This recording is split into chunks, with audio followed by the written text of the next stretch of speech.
والصلاة والسلام على سيد الأنبياء والمرسلين محمد وآله وأصحابه أجمعين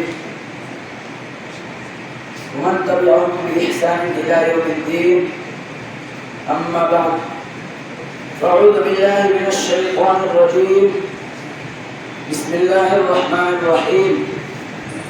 إنما يخشى الله من عباده العلماء إن الله عزيز غفور. وقال إن الذين قالوا ربنا الله ثم استقاموا تتنزل عليهم الملائكة. صدق الله العظيم. جنہیں میں ڈھونڈتا تھا آسمانوں میں زمینوں میں، جنہیں میں ڈھونڈتا تھا آسمانوں میں زمینوں میں، وہ نکلے میرے ظلمت خانے دل کے مکینوں میں. جلا سکتی ہے شمع کشتہ کو موج نفس ان کی، جلا سکتی ہے شمع کشتہ کو موج نفس ان کی. الہی کیا چھپا ہوتا ہے اہل دل کے سینوں میں. نہ پوچھ ان خرقہ پوشوں کی ارادت ہو تو دیکھ ان کو، نہ پوچھ ان خرقہ پوشوں کی ارادت ہو تو دیکھ ان کو. یدے بیضا لیے بیٹھے ہیں اپنے آستینوں میں. بہار آئی اگر گلشن میں تو کس کام کی آئی، بہار آئی اگر گلشن میں تو کس کام کی آئی. نشیمن شاخ پہ باقی رہا ندیر سینوں میں. محترم حضرات اور صدر جلسہ، آج میں بنیادان باصفا، شہیدان عشق و وفا، وارثان بلال اور سراخیل آزادی کے تذکرے کی سعادت حاصل کر رہا ہوں، جن کا قلب و جگر اسلام کی عظمت سے معمور تھا، جن کے چہرے پر عزم و استقلال کی کرنیں جلوہ افروز تھی، جن کا دل جذبہ جہاد سے سرشار تھا، جنہوں نے اپنی پوری زندگی اسلام کی سربلندی اور اعلاء کلمت اللہ کے لیے وقف کر دی، جن کی ایک تاریخ ہے، جن کی ایک داستان ہے، جنہوں نے ہر دور میں اسلام کی آبیائی کی ہے اور چمستان اسلام کی طرف بڑھنے والی حفاظ سمون کی راہ میں دیوار آئینی اور سد سکندری بن کر حائل ہو گئے. حضرات، اس چمستان عالم کا پتا پتا اور بوٹا بوٹا اس بات پر شاہد ہے کہ یہ طبقہ اصحاب فکر و نظر اور وارثان قلب و جگر کا طبقہ ہے، جنہوں نے تاریخ کے ہر نازک موڑ پر اس امت کی رہنمائی اور دستگیری فرمائی ہے. یہ ان یاران باصفا اور شہیدان عشق و وفا کا قافلہ ہے، جنہوں نے ہر دور میں باطل کا مقابلہ کیا ہے. جب بھی باطل نے حق کو چیلنج دیا ہے، انہوں نے اس کے چیلنج کو قبول کیا ہے اور سر بکف میدان میں آ نکلے ہیں اور جم کر پوری بے خوفی سے باطل کا مقابلہ کیا ہے. انہوں نے جانے تو دے دی مگر باطل کو کبھی پیٹھ نہ دکھائی. انہوں نے سر تو کٹا دیا مگر پرچم اسلام کو کبھی سرنگو نہ ہونے دیا. جب جلاد تلوار چمکاتا ہوا آگے بڑھا تو انہوں نے مسکرا کر نظر سے نظر ملائی اور پھر یہ کہتے ہوئے مردانہ وار تلوار کے نیچے سر رکھ دیا. خوشا وقت ہے کہ میری موت تیرے کوچے میں آ جائے، خوشا وقت ہے کہ میری موت تیرے کوچے میں آ جائے. یہی تو زندگی کا آخری ارمان ہے صاحب. غرض یہ کہ انہوں نے ہر محاذ پر باطل کا مقابلہ کیا اور ہر طرح سے مقابلہ کیا.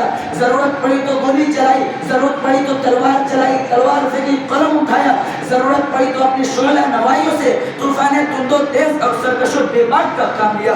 اور جب ضرورت پڑی تو قوم کے ننھے ننھے نونہالوں کی تربیت و اصلاح فرما کر باطل کے لیے دیوار آہنی اور فولادی لشکر بنا. آج میں انہیں جیالوں اور سرفروشان اسلام کی تھوڑی سی تاریخ اور ادنا سی جھلک دکھانا چاہتا ہوں کہ انہوں نے جنگ آزادی میں کیا کارنامہ انجام دیا، ان کا کیا مقام رہا ہے. محترم حضرات، جب ہندوستان کے مقدس سرزمین پر انگریزوں کا ناپاک سایہ پڑا اور وہ اپنی شاطرانہ و عیارانہ چاروں سے یہاں کے مالک بن بیٹھے، جب باشندگان ہند پر طرح طرح کے ظلم و ستم کے پہاڑ توڑے جانے لگے، جب ہندوستانیوں کو غلام بنایا جانے لگا، جب ہندوستانیوں کا خون ان کے پسینے سے بھی زیادہ ارزاں ہونے لگا، تو ایسے نازک وقت میں سب سے پہلے جس شخص نے علم بغاوت کی وہ محدث کبیر، امام جلیل، رئیس الاولیاء، فخر چمن، محرم فن، نازش وطن، شاہ عبد العزیز ابن ولی اللہ محدث دہلوی ہے. یہ وہی درویش خدا، یہ وہی مرد مجاہد درویش خدا ہے جس نے وقت سے بہت پہلے مسلمانوں کی نصب العین کا اعلان فرمایا. جہاں تک پہنچنے کے لیے دوسروں کو بھی برسہ برس تک انتظار تھا۔ شاہ عبدالعزیز کا فتویٰ کیا تھا؟ ایک برق بیما تھا جو دشمنوں کے نخرے تمنا پہ گر پڑی، انگریزوں کی نیند حرام ہو گئی اور جگہ جگہ آزادی کے شعلے بھڑکنے لگے، پرچم لہرانے لگے، سینوں میں ولولے مچلنے لگے، حوصلوں نے انگڑائیاں لینی شروع کر دی۔ مسند درس پر بیٹھ کر قرآن و حدیث کے درس دینے والے علماء کرام خانقاہوں میں بیٹھ کر اپنے خون جگر سے شمع اسلام کو روشن کرنے والے مشائخ اعظم اپنے مدرسوں اور خانقاہوں کو چھوڑ کر میدان میں آ گئے اور فرنگیوں کے خلاف ایک محاذ بنا کر توکل علی اللہ منزل کے جانب بے سر و سامانے کے عالم میں نکل پڑے۔ میں اکیلا ہی چلا تھا جانب منزل مگر راہ آتے گئے اور کارواں بنتا گیا کہ مصداق بن گئے۔ حضرات، یہ کارواں مسافت طے کرتے ہوئے کس طرح منزل مقصود تک پہنچا، یہ ایک لمبی داستان ہے۔ اس داستان میں امنگیں بھی ہے اور محرومیاں بھی ہے، عزم و عمل کا جوش و خروش بھی ہے، شکست خوردگی اور بیچارگی کی افسردگی بھی ہے، جنون شوق کی آشفتہ شری بھی ہے اور گردش دورہ کی کجروی بھی ہے۔ اس طویل مسافت کو طے کرتے ہوئے ان کے پاؤں مسلسل لہو لہان ہوتے رہے، ہزاروں اور لاکھوں کا وجود غبارے راہ بن کے رک گیا۔ کبھی جبر و تشدد کی خاردار جھاڑیوں نے ان کے دامن کو تار تر کیا، کبھی وحشت و بربریت کی پہاڑ ان کے راہ میں حائل ہو گئی، مگر اس بس میں جوان کے دیوانوں نے ہمت نہیں ہاری، حادثات و مصائب سے ٹکراتے ہوئے منزل مقصود کی طرف بڑھتے ہی رہے۔ راستے کی قربت و دوری سے بے فکر، طمانیت قلب و جگر سے مستغنی، پریشانی و افکار کی احساسات سے بے نیاز، خطرات و وساوس کی گرفت سے بے پرواہ، منزل مقصود کی تلاش میں کبھی عرب و ترکی کی راہوں کو ناپتے ہیں، تو کبھی روس و افغان کی تابعہ کرتے ہیں، تو کبھی روس و افغان کی بادیہ پیمائی کرتے ہیں، کبھی مالٹا کی کوٹریوں میں قیام کرتے ہیں، کبھی عدالت کے کٹہرے میں کھڑے ہو کر نغمہ آزادی سناتے ہیں، کبھی پھانسی کے پھندے کو چوم کر منزل کا نشان پوچھتے ہیں، کبھی ریوالور کی لبی پر انگلی رکھ دیتے ہیں کہ شاید گولیوں کی سلطنت ہی ہمیں منزل کا پتہ بتا سکے۔ غرض یہ کہ ان دیوانوں نے ہر راہ سے منزل تک پہنچنے کی کوشش کی اور پہنچ کر ہی دم لیا۔ تاریخ ہند ہمیں بتاتی ہے اس بزم جنوں کے دیوانے ہر راہ سے پہنچے محفل تک، اس بزم جنوں کے دیوانے ہر راہ سے پہنچے محفل تک، بیتابی ان کی عام ہوئی صحراؤں سے لے کے ساحل تک۔ ہاں، سنگ گرا پہ لکھتے ہیں وہ اپنے دل نادا کا حال، ہاں سنگ گرا پہ لکھتے ہیں وہ اپنے دل نادا کا حال، شاید کہ تلاش مقدر میں کوئی پہنچے پتھر قادر تک۔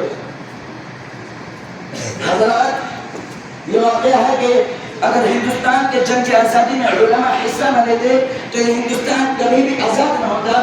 اگر یہ سلسلے آزادی نہ ہوتے تو تحریک آزادی نہ چلتی، تحریک بالاکوٹ نہ چلتی، تحریک رشد رومان نہ چلتی، تحریک خلافت نہ چلتی، ہندوستان چھوڑو تحریک نہ چلتی، ہندوستان چھوڑو تحریک نہ چلتی، مقدمہ و ابھیان نہ چلتا، امبالہ سازش کیس نہ بنتا۔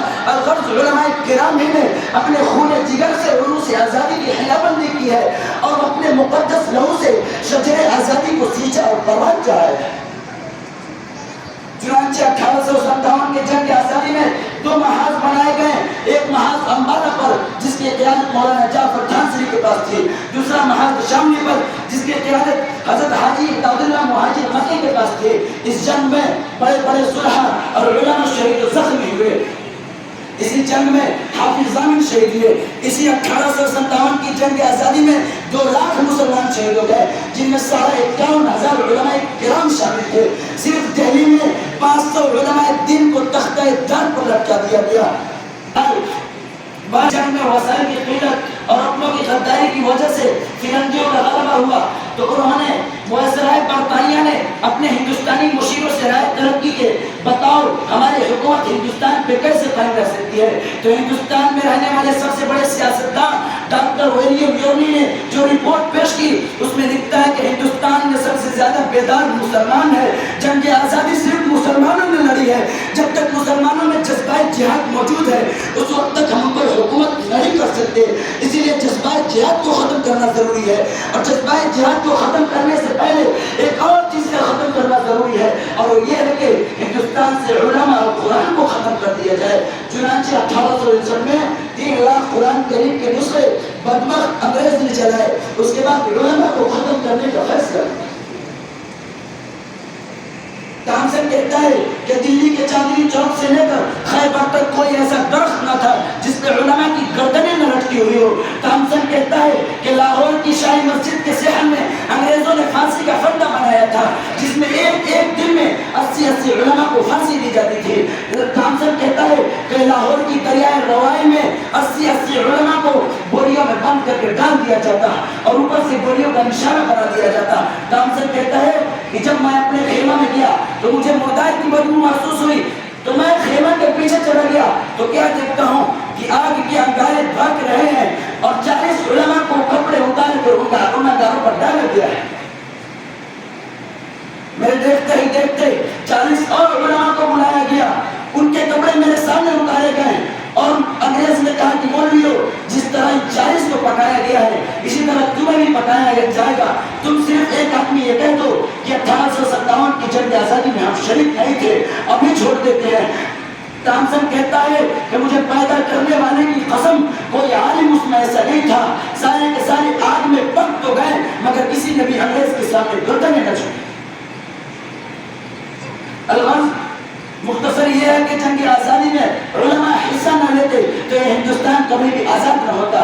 اسی لیے ہمیں چاہیے کہ ہم ان مجاہدین کو یاد رکھیں، ان کی بے مثال اور لازوال قربانیوں سے اپنوں اور بیگاناؤں کو آشنا کرائے۔ اللہ تعالی ہم سب کو علماء کی قدر کرنے کی توفیق عطا فرمائے۔ وآخر دعوانا الحمدللہ رب العالمین۔